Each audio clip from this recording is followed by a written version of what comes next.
Hello everybody, Lobster Bob here once again to film the ultimate meal. It is a beautiful sunny day. I just got home from work, popped on the apron, started videotaping, and we're gonna make ourselves a very nice dinner here today, right? Very good.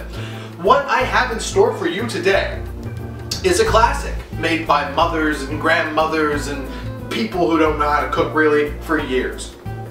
We are making the meatloaf. Ma, the meatloaf! Fuck! The meatloaf originated in Thailand in 1473 by an old man. A man, I believe his age was about 142. He decided to take everything he had in his fridge, in his freezer, defrost it, and pile it together into a loaf of beef. And that is where the meatloaf came from. And we've had different variations of the meatloaf over the course of years, making turkey meatloaf, or ostrich meatloaf, or bison meatloaf. We're just gonna use good old ground beef today. And I'm gonna take everything that I didn't cook in my fridge and throw it into the meatloaf. This is going to be a very simple episode, and you're gonna learn a lot. Let's get started.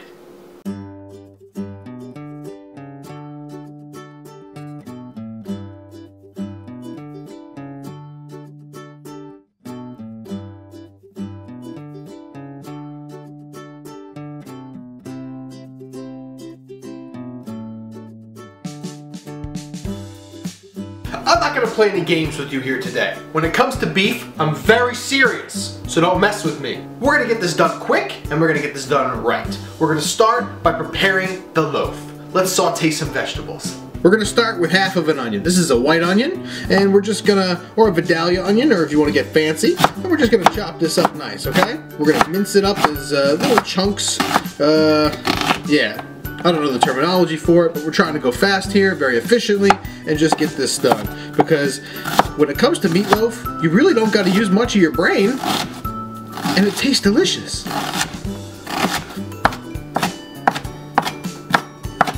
Alright, we got half of our onion cut up. Beautiful. Now what I've done here is I've defrosted some of these peppers. These are bell peppers sliced up, and they are red, yellow, and orange. We're just going to go ahead and chop them up and mince them up into the smallest pieces possible. If you got a food processor, do that. I'm a man, so I like to cut with a knife. And I'll have words with anyone who says otherwise. That was a threat. Alright, let's mince up some garlic. We're going to do this up really, really quick. So we'll start by slicing it.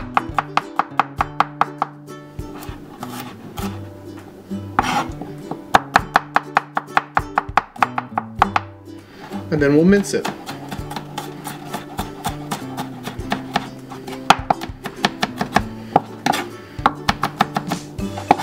Perfect. And you don't gotta get crazy, folks. It's just a meatloaf. Once your garlic is done, take a tomato and dice a tomato. So start by cutting slices of tomato. And then, once you're done doing that, cut it in squares.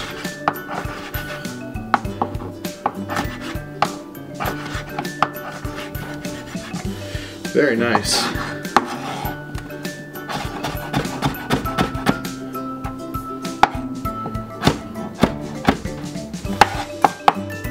There we go. We have garlic, we have bell peppers, onions, and tomatoes.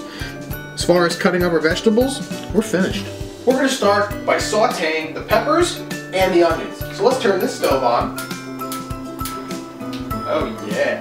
Then throw in some olive oil. Very nice. Oh, sexy time. Let that get really hot, like lava. That oil's hot, hot, hot. So we're going to take these peppers and throw them in there. Gracefully, of course. Let's get the rest of those peppers in there. Very good. Now, these peppers have a little bit of water on them, so we're going to want to let the water dry out a little bit before throwing in the onions. Alright, the water seems to have dried out a little bit, so throw in those onions.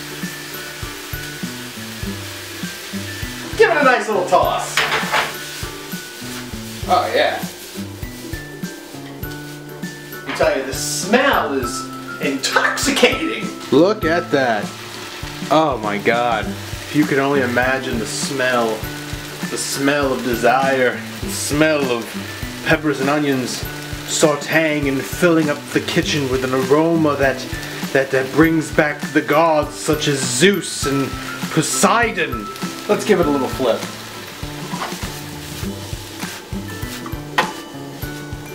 Now we're going to cook those down until the colors get real translucent, and then we're going to throw the garlic in there like a boss. Alright, the vegetables look great. Let me tell you.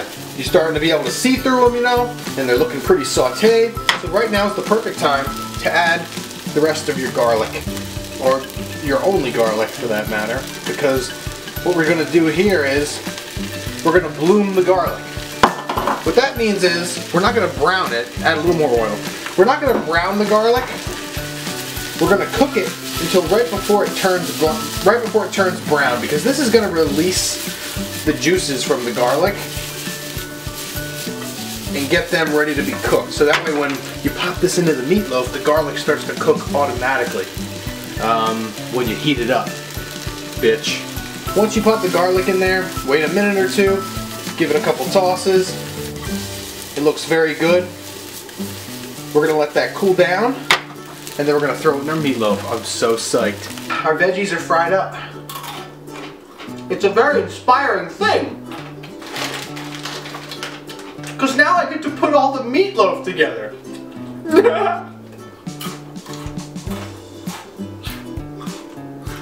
Alright, we're going to make this process as simple and painless as possible. This should go very quickly. See, we got about 2 pounds of meat right there. Here's what I'm going to do.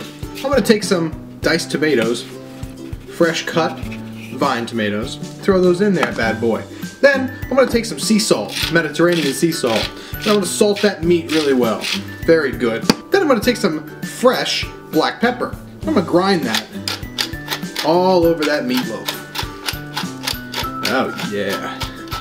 Then I'm going to take some chives and sprinkle some chives in that bitch. There's probably too many chives. Okay, then we're going to sprinkle some parsley flakes in the mixture. Very good. How about some steak seasoning? Can't go wrong with steak seasoning. Oh yeah. How about some chipotle hot sauce? Can't go wrong with chipotle hot sauce. Then to top it off, some Worcestershire sauce. Oh yeah. You like that?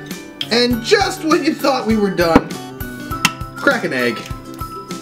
And just when you thought we were done again, get your breadcrumbs. And sprinkle breadcrumbs in there. Oh, it's delightful, isn't it? Oh yeah. Pour in your sauteed vegetables. Oh God, yes. Beautiful. Here it is. Let's mix it up. Oh yeah. Oh yeah. Yes! Oh, it's squishy. It's squishy in my handy. Oh God, I'm gonna be farting tonight. Make sure you just squeeze everything together. Blend it as best as possible. You know, you got a lot of veggies in there. You know, you got a lot of breadcrumbs in there. If you notice your meatloaf is too watery, add a little more breadcrumbs to maybe thicken it up. And so you get the right consistency. I'm gonna add a little bit more breadcrumbs, but it's a little watery, but looks pretty good to me. Oh yeah, that should do it. Doing good when you rub your meat. Meat rub. Sloshy, smushy, sloshy. Here is a Pyrex meatloaf dish. Now, do I know if my meatloaf is going to fit in here? No, I don't. Because I don't measure things. Real men don't measure things. What I'm going to do is I'm going to fill the meatloaf up, and I'm going to leave a little bit of space from the top. Because we're going to coat the top with like a brown sugary ketchup-y mix. And it's going to be delicious. And whatever's left over, if there is any, I'm going to fry it up into a meatball and I'm going to eat it. Because that's what men do. We eat meat. Okay, here's our Pyrex meatloaf dish. Let's do the right thing and start off with spraying it with Pam. It is loaded with Pam. Sexy. Now, let's put in our meat.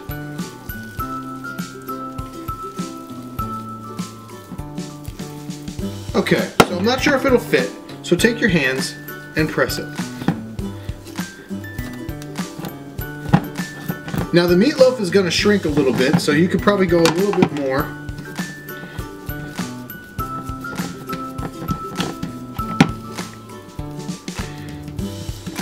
Now this is a very thick meatloaf, so it's probably going to take a while to cook. An hour probably.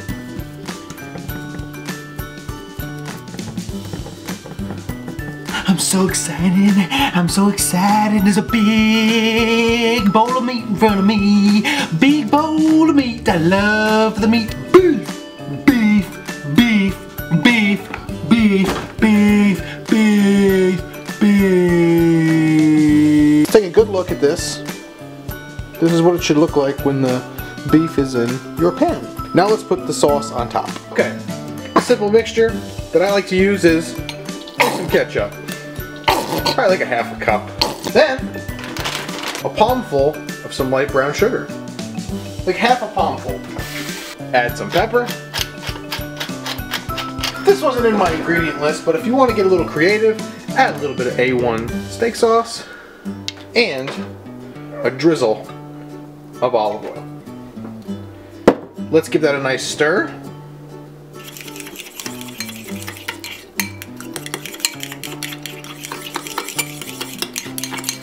Preheat your oven to 350 degrees.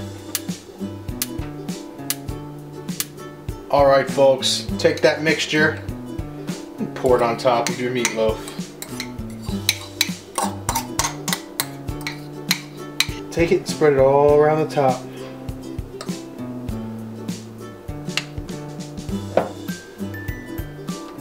Once you're done, it should look as follows. Now I'm going to grill some corn.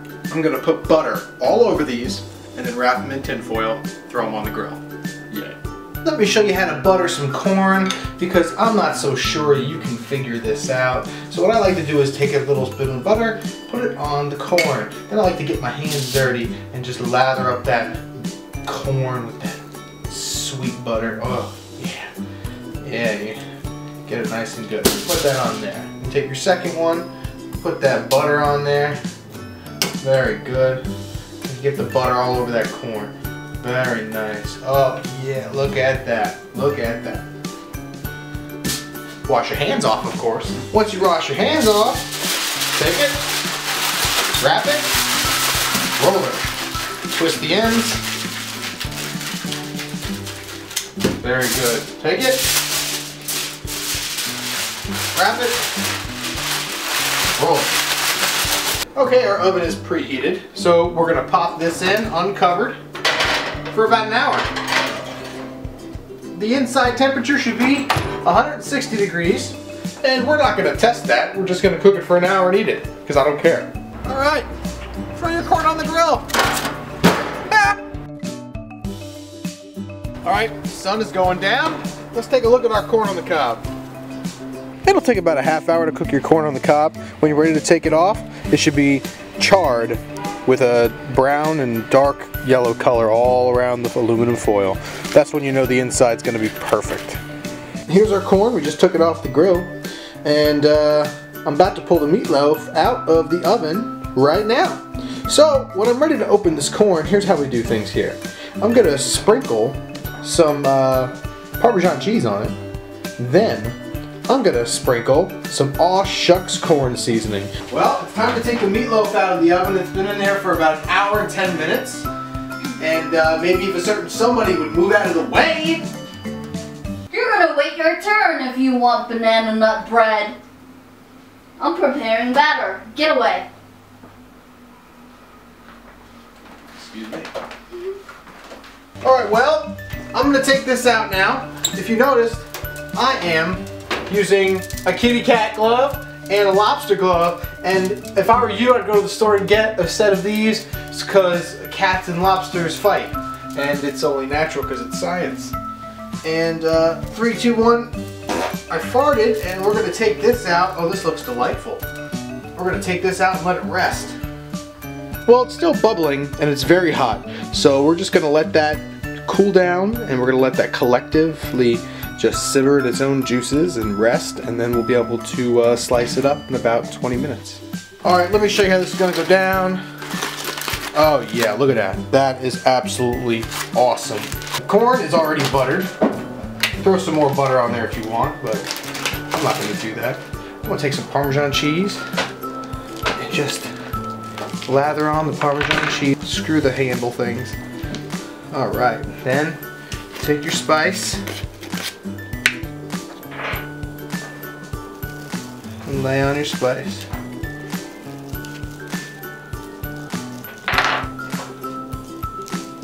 Now that is how you eat corn. Well, there it is, folks. Let's do the test. Let's see if I cooked it all the way through.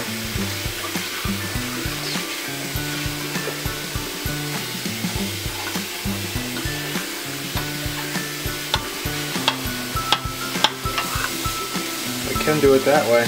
Oh, look at that. Beautifully cooked. All the way through, nice and moist. So, we're gonna cut this meatloaf up. Very juicy, very fatty meatloaf. Well, there you have it, folks. Meatloaf dinner. Served with our grilled corn and our tangy apple coleslaw that we made in the last video, which was only 2 days ago. Bon appetit. Well, it's done. Meatloaf is done. It's really done. I like it finished. Finished cooking it. And there's banana bread in the oven on top of that, so I can eat that for dessert. I'm gonna go eat this now.